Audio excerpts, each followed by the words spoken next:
નકલી કચેરીની શ્રેણીમાં એક વસ્તુ અમને એવી ખબર પડી, શહેરી વિકાસ વિભાગ અંતર્ગતની રેરાની કચેરીમાં મારી શુદ્ધ જાણકારી મુજબ સબ્જેક્ટ ટુ કરેક્શન વર્ષ 2023માં ઇલીગલ જેલ ચાલી।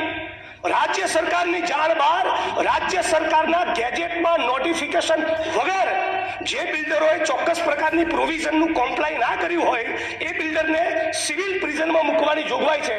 તો રેરાની કચેરીના 7મા બાળને કેટલાક અધિકારીઓ, 2 મામલતદાર અને 2 આસિસ્ટન્ટ કલેક્ટર, આ 4 અધિકારીઓએ એકબીજાના મેળાપીપણામાં પોતાની મરજીથી કદાચ રાજ્ય સરકારની જાણ બહાર કે આશીર્વાદથી 7મા માળની એક કચેરીને જેલ તરીકે વાપરી અને એક એમાંના કોન્ટ્રાક્ટર કે બિલ્ડરને ક્યુબિકલમાં રાખ્યા 72 કલાક સુધી।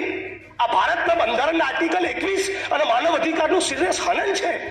આજે સવાલ થઈ રહ્યો છે કે રેરાની કચેરીની અંદર નોટિફિકેશન વગર કોઈ એક રૂમને તમે જેલ તરીકે કઈ રીતે વાપરી શકો?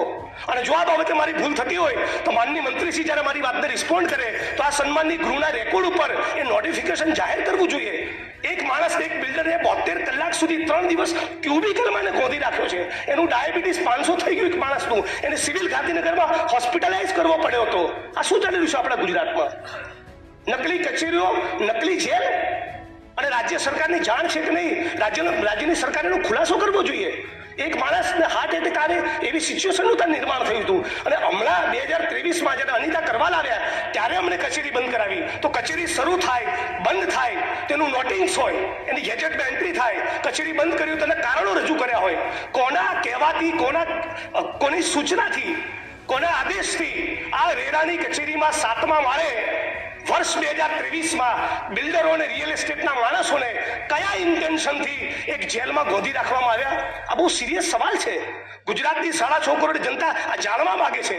આપણા ગુજરાતની અંદર રવિશંકર મહારાજ અને ગાંધી અને સરદાર પટેલના ગુજરાતમાં આ પ્રમાણેનું ધુપ્પલ ચાલે? એટલે રાજ્યની સરકારે ફ્લોર ઉપર ખુલાસો કરવો જોઈએ।